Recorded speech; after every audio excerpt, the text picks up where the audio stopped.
సంస్కృతి బంద్ చేయండి. మీరు ఎన్నికల ముందు కూడా చేశారు ఇదే పని. పార్లమెంట్ ఎన్నికల ముందు ఇదే భద్రాచలం పోయి రాముల వారి మీద ఆన అన్నావు, రుణమాఫీ చేస్తా అన్నావు. యాదాద్రి లక్ష్మీ నరసింహస్వామి మీద ఆన అన్నావు, రుణమాఫీ చేస్తా అన్నావు. కనబడ్డ దేవుళ్ళందరి మీద ఒట్టు పెట్టినావు. ఇవాళ ఆ దేవుళ్ళే తలలు పట్టుకుని కూర్చునే పరిస్థితి వచ్చింది. వీడెక్కడ దొరికిండ్రా మాకు అని. అట్లాంటి పరిస్థితి ఇవాళ ఉంది. అంటే ఇవాళ మేడిగడ్డతో రాముడు మునిగిపోతాడు అంటే ఆ రాముడికి కూడా కోపం వస్తుంది. రేవంత్ రెడ్డి గారు దయచేసి ఒళ్ళు దగ్గర పెట్టుకొని ఉండు. శ్రీరాముడి గురించి మాట్లాడేటప్పుడు, దేవుడి గురించి మాట్లాడేటప్పుడు అబద్ధాలు చెప్తే మరి తప్పకుండా నీకే నష్టం జరుగుతుంది, గుర్తుపెట్టుకో అని చెప్పి కూడా నేను గుర్తు చేస్తూ ఉన్నాను. ఇంకొక మాట కూడా రేవంత్ రెడ్డి గారు నేను అడుగుతా ఉన్నాను. అసలు ప్రభుత్వంలో ఉన్నది మీరు, ప్రభుత్వాన్ని నడుపుతున్నది మీరు, ఇంజనీరింగ్ విభాగం మొత్తం ఉన్నది మీ ఆధీనంలో. ఒక్కసారైనా రివ్యూ చేసినావా? కన్నెపల్లిలో పంపులు చాలు చేస్తే ఏమవుతుంది వీళ్ళు అంటున్నారు కదా, నిజమా కాదా? ఆ రిటైర్డ్ ఇంజనీర్లు ఉత్తరం రాసిండ్రు కదా, వెంటనే స్టార్ట్ చేయవచ్చని.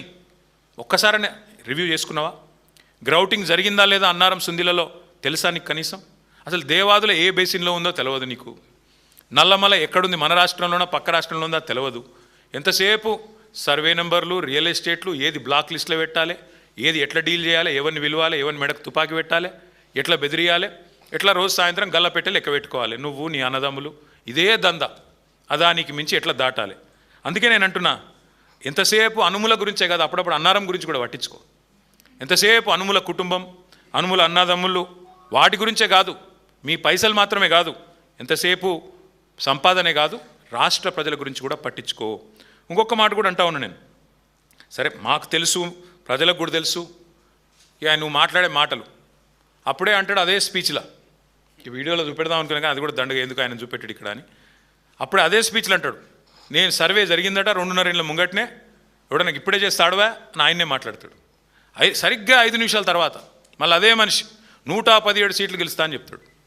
చెప్తున్నా కదా, ఆయనలో ఒక అపరిచితుడు ఉన్నాడు, రాము రెమో, ఇద్దరు ఉన్నారు. అది కూడా మళ్ళీ రాముల వారి సాక్షిగా, అదో దరిద్రం. అందుకే నేను రేవంత్ రెడ్డి గారికి అనేది, సరే మీరు నిన్న చాలా మాట్లాడినారు, నేను వాటి గురించి నేను ఎక్కువ మాట్లాడాలని కానీ మీ తుగ్లక్ మాటల గురించి నేను కొన్ని ప్రశ్నలు మాత్రం అడగదలుచుకున్నా.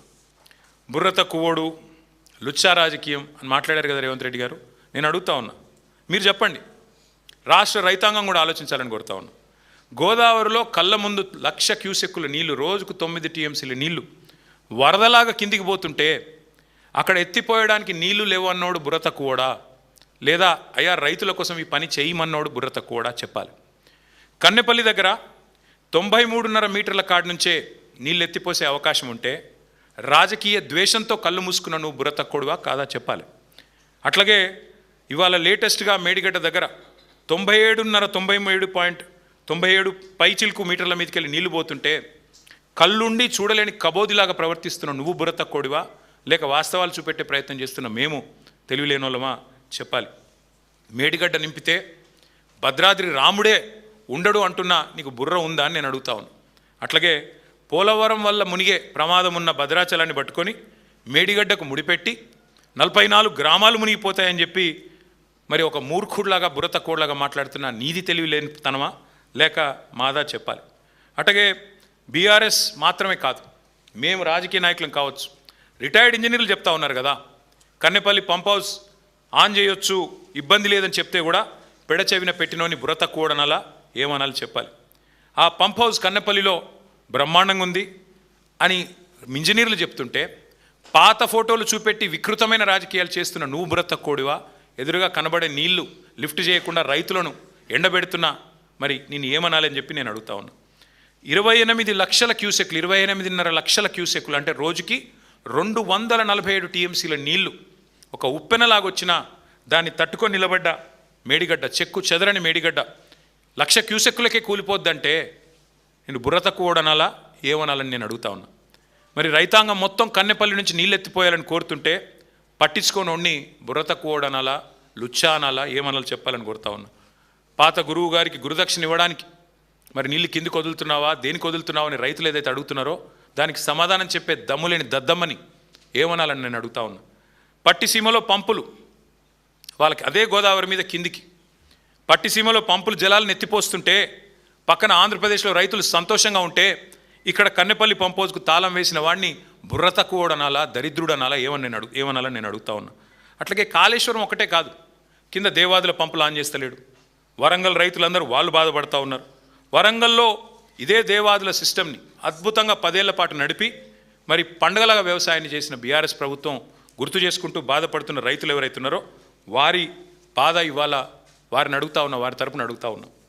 అట్లాగే మరి కేసీఆర్ గారి మీద కోపంతో ఇవాళ మొత్తం రైతులను ఎండబెట్టే పనిలో ఉన్నావు. నువ్వు 4 సార్లు రైతు బంధు ఎగ్గొట్టావు, రైతు బీమా కడతలేవు, గింజలు కొంటలేవు. నేను బుర్ర తక్కువడనాలా, బుద్ధి లేనోడనాలా, ఏమనాలని నేను అడుగుతా ఉన్నా. 6 గ్యారంటీలు, 420 హామీలు, 13 డిక్లరేషన్లు అన్నీ అమలు చేస్తానని పోటుగాడులాగా పోజుగొట్టి ఇవాళ 31 నెలలైనా చేతగాని మాటలు మాట్లాడుతున్న సన్నాసిని ఏమనాలని నేను అడుగుతా ఉన్నా. కానీ ఒకటి మాత్రం పక్కగా చెప్తా ఉన్నా, మా ప్రశాంత్ రెడ్డి గారు గుర్తు చేస్తున్నారు, ఎస్ఆర్ఎస్పి పునరుజ్జీవం కూడా ఎండబెడుతున్నాడని. వాస్తవం, కిందికి సీతారామ మోటార్లు నిన్ననే ఆన్ చేసినట్టున్నారు, అదొక్కటే ఆన్ చేసినట్టున్నారు, అంతేగాని మిగతాయి మాత్రం మొత్తం సిస్టమ్ ఎండబెడతా ఉన్నాడు. దేవాదులలో కేవలం 2 పంపులు ఆన్ చేశారు, మొత్తం కెపాసిటీ ఫుల్ కెపాసిటీ నడపొచ్చు, అది నడపడు. కన్నెపల్లి పంప్ హౌస్లో మోటార్లు ఆన్ చేస్తే నీళ్లు మొత్తం వస్తాయి, నడపడు. ఎస్ఆర్ఎస్పి పునరుజ్జీవ ప్రాజెక్ట్ ఆన్ చేస్తే మొత్తం ఎస్ఆర్ఎస్పి నింపొచ్చు, అది చేయడు. అందుకే నేను అనేది చివరికి మరి రేవంత్ రెడ్డి గారిని, ప్రజలకు ఇవాళ అర్థమైపోయింది, ఇది కాలం తెచ్చిన కరువు కానే కాదు. కాళేశ్వరం మీద కోపంతో, కేసీఆర్ గారి మీద కక్షతో ఇవాళ మీరు కాంగ్రెస్ తెచ్చిన కరువు ఇది. ఇందులో ఎవ్వరికి ఎలాంటి అనుమానంగా అనుకోవటం కానీ లేదు. ఖచ్చితంగా నేను చెప్తా ఉన్నా, మీకు ఒకవేళ మీరు కనుక పంపులు ఆన్ చేయకపోతే రాష్ట్ర వ్యాప్తంగా రైతులు చూస్తూ ఉన్నారు. చరిత్రహీనుడుగా, రైతు ద్రోహిగా నువ్వు, నీ కాంగ్రెస్ ప్రభుత్వం చరిత్రలో మిగిలిపోతుంది. ఎన్నటికీ కూడా మళ్ళీ లేవలేనంత భయంకరమైన దెబ్బతింటావు అని చెప్పి కూడా హెచ్చరిస్తూ, మీకు కావాలంటే ఈ డేటా మొత్తం సిడబ్ల్యూసి డేటా కానీ ఇంకోటి కానీ మొత్తం నేను పత్రికా మిత్రులకు ఇస్తా, తెప్పించుకో, ఇంజనీర్లను పిలిపించుకో, మాట్లాడు, బేషజానికి బోకు, ఇంకనైనా పంపులు ఆన్ చేయాలని మళ్ళొకసారి వారికి డిమాండ్ చేస్తూ మరి పత్రికా మిత్రులందరికీ కూడా ధన్యవాదాలు, నమస్కారం.